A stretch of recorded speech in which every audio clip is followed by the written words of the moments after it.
Hey there, it's Kyle Boone, aka Strongjaw, staff writer at CBS Sports. Welcome to the Eye on College Basketball Podcast YouTube channel. Today is June 23rd, 2022, which means it's draft day. It's finally here. I've got Adam Finkelstein with me. We're going to do one final mock draft. Finkelstein, I know you have been bare knuckling for the last few weeks, just grinding through these mock drafts. We've done positional rankings. Yesterday we did some predictions, some best teams, best fits. We're going to run through a lottery mock draft today. And very excited about this. Go through all 14 picks. I'm going to let you go first, and we're just going to alternate from there. That's such a cop-out. Like Vegas is going crazy with the first pick. They take the odds off the board, and you're like, hey, Fink, you take it. You go ahead. All right, so I'm starting. Yeah, I'll let you go first. Let's give a quick. So for context, yeah. So for context, we wake up Thursday morning. Paolo Banchero is all of a sudden the new favorite to go number one per Vegas, per Caesars, and everybody else. Then Woj tweets out like, "Hey, that's wrong." Basically, it's still going to be Jet. I'm sorry, Jet. That would be great. It's still going to be Jabari. I'm totally going to use that from now on. Going to be Jabari, Chet, and Paolo as predicted. That's what all the intel is saying. And then what does Vegas do? They take everything off the board. There's no more action. Yeah. So I'm gonna stick with what we've had, and again, I'm gonna approach this mock draft in terms of what the intel is suggesting, and I still believe that Jabari Smith will be the top pick for the Orlando Magic. He is not necessarily who I believe to be the best fit. I think that's probably Paolo, as I said in yesterday's podcast. He's not who I believe to be the prospect with the highest ceiling. I think that is Chet, but he is who I believe the Magic will select. Jabari is a tremendous prospect at 6'10". He is a elite shooter of the basketball. He is, evolved into a tough shot maker. He's a versatile defender.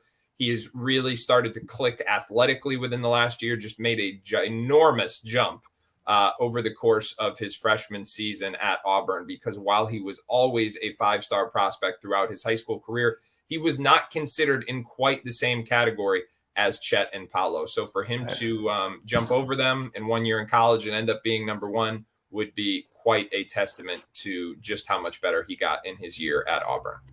Yeah, and a year younger than Chet Holmgren too, something to keep in mind, especially for the Magic. Maybe they're betting on kind of his developmental trajectory just continuing to skyrocket. Jabari Smith at number one makes a lot of sense. He's not the betting favorite right now, but he's been the betting favorite for the last several weeks, and we're trying to read through some smoke screens here, and I think we kind of take Adrian Wojnarowski as gospel in this industry. So would make a lot of sense that he goes number one.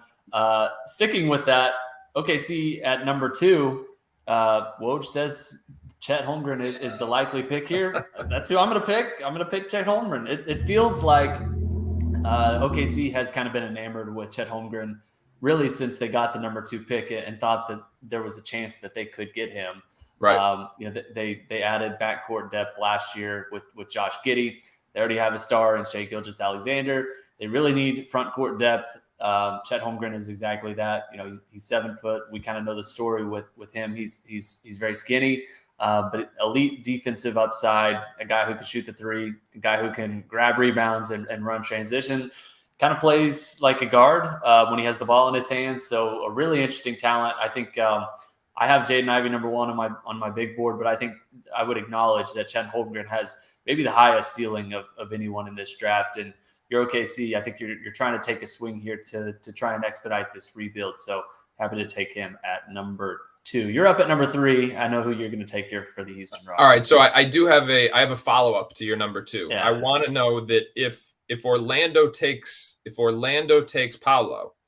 Yeah. Who do you think OKC is taking between Chet and Jabari? Because then all of a sudden somebody would slip to Houston. So let's just, play this out. If Vegas had it right this morning and it wasn't, Tony Soprano pulling the strings from the grave, like who do you take at number two if you've got both Chet and Jabari on the board? You take Chet. You take Chet. I agree. Yeah, you take Chet. I think Jabari would be a good fit. I I think maybe he would be a better fit, but I also think that Chet's upside is so much higher than Jabari's, and OKC is in a position where I think they want to take someone who has the highest potential ceiling. Like Jabari Smith would be a great fit in OKC, especially with two guys who can like really deliver as passers with Giddey and Shai Gilgeous-Alexander. Jabari Smith is like a great catch and shoot threat. Like that is his game. 42% from three last season was like better than 95%, 95th percentile, as a catch and shoot threat. That the fit would, I mean, you can't really have a better fit than that. But I think Chet can be a really good 3-point shooter as well. Like his defensive versatility, like so many different things he brings to the table.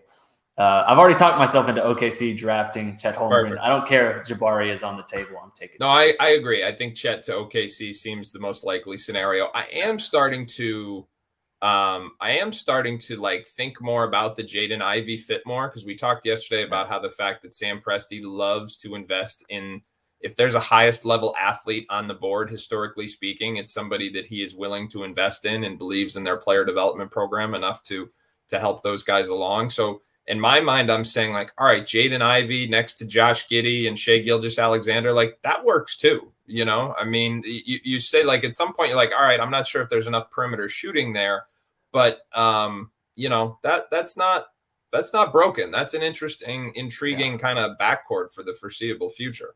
And if he really believes that Jaden Ivey is a Russell Westbrook type, you know, maybe. You never know with Sam Presti, but I digress. All right, so number 3, we are still sticking with Paolo Banchero going to the Houston Rockets, as we have projected what seemed like the most obvious pick in the draft for the better part of the last month. In the last 24 hours, it becomes a widely unknown. If for some reason Chet or Jabari were to slip to Houston, I honestly think either one of them would be a better fit with Jalen Green, because they both bring a little bit more defensive intensity, which is not Jalen Green's forte. The fact that neither Paolo nor Jalen Green, you know, really gets after it, quite frankly, on the defensive end of the floor, that's a concern for me as you build around those two guys long term. But Paolo is the most, in my mind, NBA-ready player in the draft. He's got the highest floor in the draft. I think he should be the early favorite to be the rookie of the year. We're talking about a 6'10", 250-pound playmaker who has literally been the best, arguably the best player among these three at each step along the way. You know, when other guys have gotten the nod, it's been more so because we're talking about potential instead of production. But Paolo was the best freshman in the country in high school. He was arguably the best freshman in the country in college. So, and he's got that like extra bit of alpha to him too, where he's got the mindset to really buy into being a focal point offensively. So listen, I think however it falls for Houston, they're in a great spot. And if it's Paolo, as we've projected for the better part of the last month, they are going to be very happy with this draft. Yep, I think this is this will go chalk 1, 2, 3 in this order, as we've kind of been projecting, despite some crazy stuff happening behind the scenes with the betting markets. Number 4 with the Sacramento Kings, I've got this pick, and I think this is kind of where people think the draft may turn, but I kind of feel like this will be a chalk pick too. I think it'll be Jaden Ivey. I think the talent drop off after Jaden Ivey, after the top 4 in this draft, is so substantial that the Kings kind of have no choice but to take Jaden Ivey. Like, I think it's totally reasonable if they would take Keegan Murray or Shaedon Sharpe or like even like Jeremy Sohan or AJ Griffin. But Jaden Ivey to me, stop it. Yeah, sure. Stop it. But I think Jaden Ivey is the guy for the Kings, and ultimately I think they'll just stay put and select him here. Like maybe this pick is on the move, but I would imagine that the asking price is going to be pretty steep, and so I'll just go chalk here with Jaden Ivey. Now, do you think this is what they're going to do or what they should do? I think this is what they should do and what they will do. Yes. Okay. I'm not sold on the fit with De'Aaron Fox, Davion Mitchell, but like if you're the Kings, you're picking at number 4 for a reason. Like you just need to get the best talent available and then worry about the fit later. Like if you need to trade De'Aaron Fox down the road, to make this work with maybe Jaden Ivey and Davion Mitchell, that'd be interesting. And maybe that's something that you look into, but I think you just take the best player. And to me, that's Jaden Ivey. Yeah, I agree that's what they should do. The fact that they didn't work Jaden Ivey out to me is mind-boggling. Even if you don't think he fits, you still don't show your hand like that. You just decrease the value of your asset if you're looking to shop it on the trade market. So, I think they're going to go with Keegan Murray. And in this mock, if he is available at 5, I think he's most likely to be the pick for the Pistons. I think in this scenario of the players that are on the board in this category, Benedict Mathurin, Dyson Daniels, maybe even Shaedon Sharpe, I think he's the one that comes in and is the best fit next to Cade Cunningham. Remember, they just got rid of Grant. So you've got some changes there and with Cade on the board, with Cade there to be the alpha for the foreseeable future, I really think Keegan Murray gives them like an ideal number 2 because he is someone who understands how to score the basketball in different ways without needing a ton of touch time or volume. So you can put him in any number of situations. He's really good on the block. We've talked at length about his potential to step right in as a floor spacer. He's got an outstanding left hand. He runs really hard in transition, which is going to be great next to Cade with how well he throws ahead in the open floor. So I really like this fit. I think if he were to go 4 and Jaden Ivey were to slip to 5, I think Detroit becomes the big winner of this draft. But in this scenario, I think Keegan Murray makes the most sense in this scenario. And that's some actionable advice if you subscribe to the Gospel of Finkelstein, because right now I'm looking at Caesars Sportsbook odds. For the number 4 pick, Jaden Ivey is minus 200 to go number 4. Keegan Murray, second on the board, plus 150. The third name here is Dyson Daniels, plus 1,200. So it feels like it's probably going to be either Jaden. You getting some action in today? You trying to supplement the salary here today? I mean, look. I'm in Oklahoma. Like I can barely even look at the screen without like just being banished from the entire state. So let alone place any action. It's tough. It's a tough scene. All right, number 5 for the Pistons. I just took your boy Jaden Ivey off the board, so I know who you're going to pick here at number 5. No, I did. I picked Keegan Murray. So you're up at 6 with the Pacers. Okay. Pacers at number 6.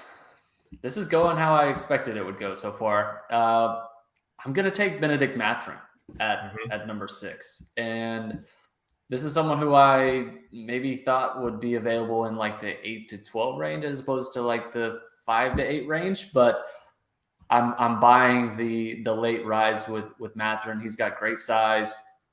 He's a really good shooter.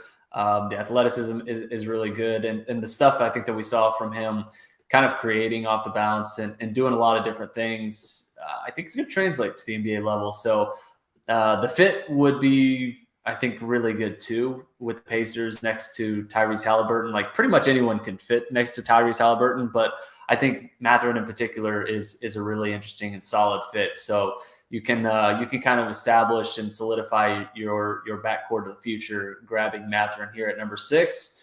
Pairing him next to Tyrese Halliburton. So that is what I will do here. Yep, makes sense. So I am at 7 with the Trailblazers. Now, as we alluded to before, there was a trade yesterday. Detroit sent Jeremy Grant to Portland and for a 2025 first-round pick and additional draft assets. The reason I think that is relevant is because Portland is committed to building around Dame Lillard. Grant gives them that immediate impact player and potentially kind of opens that they had a trade exception to work him into. So he fit within their cap construction. And I think that gives them the justification to take more of a high risk, high reward, long-term play, like a Shaedon Sharpe or a Dyson Daniels. And I think without Jeremy Grant, you're in the situation where Dame Lillard says, wait a minute, I don't have that much time left in my window. And you just gave me an 18-year-old or a 19-year-old. Like, I'm not having that.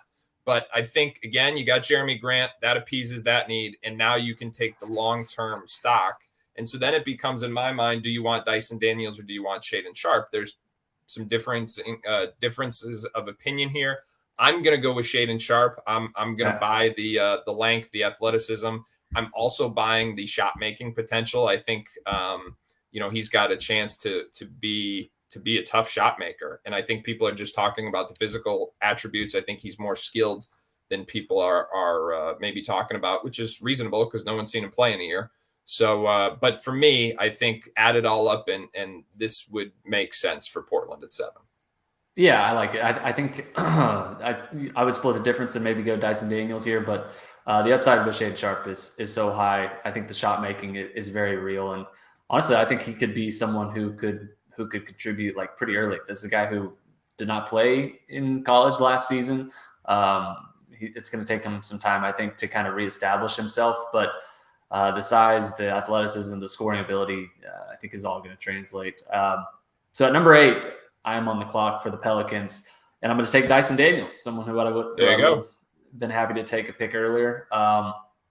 Pelicans, the only lottery team in this year's draft who was also in the playoffs this year, and so they're in a unique position. They're going to get Zion Williamson back next year. I think Dyson Daniels kind of adds an element of playmaking, of size, and really of defense. Like his length. He's 6'8" now. Like he grew over the last year, was really impactful with the G League Ignite. Reminds me a little bit of Lonzo Ball, just a selfless kind of ball mover who can do a lot of different things as a connector type. Not sure he's like a true initiator, like a lead guard, but I think that's someone who can share kind of the playmaking burden in New Orleans. You're adding a weapon next to Zion Williamson. Very happy with that at number 8. I love the defensive interchangeability with him when he becomes game ready, and Zion Williamson and Brandon Ingram. I mean, they become very, very switchable and very unconventional defensively if they all click at the same time. That brings us to 9, I believe. The San Antonio Spurs are on the board. And I think that I talked about this yesterday as maybe the best fit for this prospect, but I think Jeremy Sohan makes a lot of sense here. San Antonio has a lot of young assets on the perimeter. Sohan has international roots. He really knows how to play. He's versatile defensively. 3 things that we know San Antonio has valued historically. Kind of the question mark in his game is his shooting ability. San Antonio has a well-known player development program. I think they're going to believe that they can work on that aspect of his game. But even if they can't, you're talking about one of the most versatile defenders in this draft, someone who can really be of value in the front court as a passer, playing him in dribble handoff actions off the elbows. And the other thing with Jeremy Sohan is just that infectious enthusiasm and energy level. He's going to be a beloved teammate. I think all of that just really fits San Antonio at number 9. More actionable advice from the Fink here, because Jeremy Sohan's over-under at Caesar Sportsbook. The under is plus 115 at 11.5. So if he goes before 11.5. Maybe I got to get in on this. I don't live in Oklahoma. Yeah, I'm going to have to send you like a little cash app and let's get some action going here. I like that. I just want one of those T-shirts and we'll call it even. There you go. I'll send you a T-shirt. I think Jalen Duren could also be in play here at number 9 for the Spurs. There's been some Duren buzz. Sohan, I think I rank personally over Duren. I think his defensive versatility is really special stuff. And if you're the Spurs, I think you have to feel confident that you can develop the shot. If Jeremy Sohan with a jump shot, if he develops a jump shot, like we're talking about, like potential top 5 prospect in this class. Agreed. So, would be very excited to get him at number 9. Number 10, then for the Washington Wizards, I'm going to select. Oh, this is tough. Yeah, you're on the fence here. Yeah, this is really tough. So I'm looking AJ Griffin's way here, but I'm going to go Ousmane Dieng. I hope you're being compensated by AJ's agent. I mean, you almost took him at 4. I mean, what? AJ Griffin's in the mix at 4. Is he? It's like, no. I don't think he's in the mix. I'm messing with you. I would personally consider him at 4. I wouldn't take him there, but yeah. Nada, how do I hit end on this podcast? No, I'm jumping off. Ousmane Dieng at number 10 for the Wizards. This is a franchise that really needs talent. that needs to kind of take a home run swing. Like AJ Griffin, I think would maybe be in the mix here. But Jang is, he's 6'10". He's a combo forward with guard skills. Very, very raw in terms of what he can be right now as an NBA player. Like this is a guy who's going to, maybe 2 years away from being 2 years away type of prospect, but would be willing to take a chance here at number 10 for the Wizards. They're I don't think in any real hurry to get someone who can contribute right away. Maybe I'm wrong on that. Realistically, I think they're several pieces away from being something. So Jang, the upside here at number 10 is pretty interesting. He's kind of a wild card, I think, entering draft night. I got him at number 30 in our CBS Sports HQ mock draft yesterday. Don't think there's any chance he slips to 30. I think like anywhere from 8 to 14 is probably his more likely range. So take him here at number 10. All right, so you got Jang at 10 to the Wizards. That leaves me with the Knicks at 11, and I've got a few guys I'm debating here. I thought you were going to go Johnny Davis, but with Johnny Davis still on the board, that becomes I just think this is going to be a Tom Thibodeau pick, like somebody who can come in and defend. And so, in my mock on 24/7, I've got Ochai Agbaji at this spot. But if Johnny Davis is still on the board, I think you've got. I think he becomes the pick because he fits that mentality that Tom Thibodeau covets. He's not and he's got maybe a little bit more long-term upside as a playmaker and advantage creator than Agbaji does. So I think that, he can come in, he can defend, he can play next to Emmanuel quickly, which I think is interesting. Those guys can kind of share the basketball. They've both got enough size that they become interchangeable. The big question with Johnny Davis is his spot up shooting numbers. He had to carry so much of the offensive load last year at Wisconsin. The metrics from an efficiency standpoint became very poor. But I think a lot of that has to do with the context of just how many times he had to, kind of just put the team on his back and take shots that he otherwise wouldn't have. And if you look at his shooting numbers for his freshman year, they're a lot better. Don't get me wrong. He's not a pure spot up shooter by any stretch of the imagination, but I do think he will be better in that role than he was last year. He defends first and foremost, and I think that makes him a good fit and good value, quite frankly, for the Knicks at 11. Yeah, I think this is a smart pick. Can you tell I'm trying to corner you into taking AJ Griffin? I don't dare. I'm just leaving him for you. I actually, in my mock, I have him going next. So I figured I would just leave him for you. I love it. The steal of the draft at 12. The steal of the draft at number 12 for OKC. I'm going to take Tari Eason. Get out of here. I'm taking Tari Eason at number 12. I added Chet Holmgren at number 2, a guy who I think can be kind of your defensive anchor at the center spot. Tari Eason, combo forward, started his career at Cincinnati, had a real strong year last season at LSU. I think a true defensive playmaker, averaged around 2 steals per game last season at LSU, and I think there's some questions about his jump shot, but shot 36% from 3 last season. His spot up shooting numbers were okay.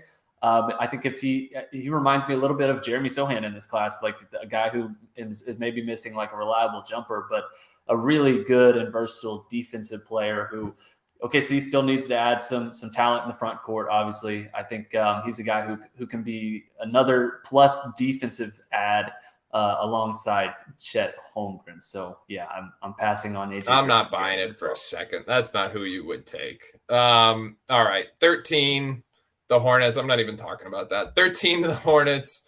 The Hornets are, this is an interesting scenario because the Hornets are a team that needs a center.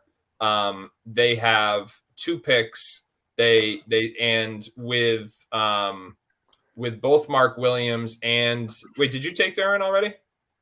No, he's still out there. All right. So with both Mark Williams and Jalen Duren on the board, it puts you in a situation where Charlotte, if they have one of them that they like significantly more than the other, I think they could take them here. If they are intrigued by AJ Griffin in this scenario, I think they could say, you know what, we're still going to get a center at 15. So we're going to take AJ Griffin here. And just so you know what? I'm going to take AJ Griffin. And take AJ Griffin at 13 for the Hornets. Just gives them a little bit of floor spacing around, the dynamic playmaking that is LaMelo Ball. As we've talked about with AJ at length, I mean, here's the keys. Is he going to stay fully healthy? I'm not convinced he was fully healthy this year. He certainly wasn't back to 100% of the athleticism I saw of him in high school. But given that was 2 years ago now, because he was nowhere to be found during his senior year of high school during that COVID year. He was not with his team at Archbishop Stepinac. So, kind of going back to that of saying like, okay, if you buy the shooting from last year and you think there's a chance the athleticism comes back, and you think he can stay healthy, that's a lot of ifs. But, I think that if both centers are on the board here, Charlotte knows they're going to get one at 15. Then they can take AJ Griffin at 13. Okay, I like it. So at number 14 for the Cavs, I love that you picked AJ Griffin. It's so fantastic. Number 14 for the Cavs, I'm going to select Dalen Terry from Arizona. I like it. They've got Darius Garland. They've got Evan Mobley, who I think could end up being the best prospect from last year's draft class. Jared Allen is already in tow. They get a guy who could play kind of off of Darius Garland. I buy Dalen Terry's shooting. His length is super impressive, like around 7-foot wingspan. A guy who I think has some stuff that he showed last season at Arizona, where he can create a little bit off the dribble. His handle is really impressive. Just kind of a glue guy who can fill a number of different roles.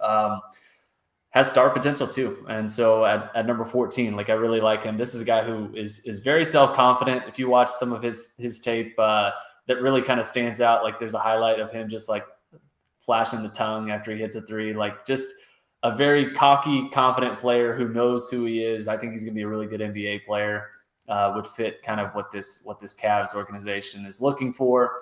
And I think would fit really well with what they currently have. That's our lottery. Let's make pick number 15 just to make Nada happy. I'll let you pick again. You picked AJ Griffin at number 13. So number 15 coming back. Jalen Duren is off of the board, right? No, he's still on because I didn't take him at 13. So yeah, and I think this will, if Charlotte doesn't take a center at 13, they will almost definitely take a center at 15. You've got Mark Williams, you've got Jalen Duren. Most people have Jalen Duren ahead of Mark Williams on their board. Yeah. He would obviously, I mean, having a guy who can rip the rim down like Duren would be just an entertaining compliment to LaMelo Ball, certainly. But admittedly, Mark Williams is higher on my board, so he would be my pick at 15. Just incredible length, size. He's got a 9'9" standing reach, which means like he can, touch the rim with his toes still on the ground. He's an elite rim protector. His efficiency as a finisher was off the charts. And you've heard me say this several times at this point, but shot 72% from the free throw line. And if you watch it, it was a soft ball. So I am a believer in his long-term shooting potential. And if one day you're talking about a guy who can, touch the rim without leaving the ground, who blocks shots at an elite level, who's a lob threat and a vertical spacer, and who can make threes, we're going to look back and say, wow, somebody got him at 15. So that's why I'm taking Mark Williams. He's got to build up his body, especially in the lower half. But he's the second best center on my board. Charlotte needs a center. So that would be my pick at 15. I think the Jalen Duren, Mark Williams debate is like legitimately very close. I have Duren over Mark Williams, but no debate for me like that. I think Mark Williams can be a solid NBA player. Nada, let's get an official grade from you. You're just doing this because you guys know, you both know I hate Mark Williams. I do not like Mark Williams as a prospect at all. Hey, I worry about it. AJ but I like Fink. So you know what? I like Fink. No. You can Then you grade the AJ Griffin pick too. No. That's the thing. I love the AJ Griffin pick. Griffin makes complete sense for a team that needs more floor spacing and maybe moving Terry Rozier at some point this summer. And then on top of that, I can live with Mark Williams if you're telling me AJ Griffin is coming as well. Yeah. All right. The man behind the curtain, everybody. Cool. So B plus, A plus. Solid B plus. Solid B plus. Yeah. Good job, Fink. Thanks. Appreciate it. Great shirt. Thanks so much. I'm going to try and grow this beard out myself. Okay. Finkelstein, thank you so much for joining us once again. This was a lot of fun. Quick little lottery mock before tonight's NBA draft. If you're listening now, please go subscribe to the podcast, Ion College Basketball Podcast. It's on YouTube, Stitcher, Apple, wherever you get your podcast. And also, please make sure that you're subscribed to the YouTube channel and tap the bell so you can be notified of all the latest videos that are in the feed. Gary Parrish and Matt Norlander, I believe, will be doing a live reaction tonight. Is that right, Norlander or Nada? That is absolutely correct. As soon as the draft is over, we will be doing post-NBA draft analysis on this YouTube channel, and it'll hit the feed Friday morning. Nobody sleeps till Friday morning. And check us out tonight beginning at 6 p.m. Eastern Time on CBS Sports HQ for hours of analysis. That's right.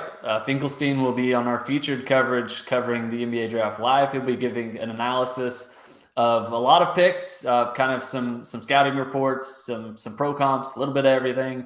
Very excited. Draft day is finally here. Thank you all for following our coverage over the last few months. Thank you for listening today. We'll catch you guys next time.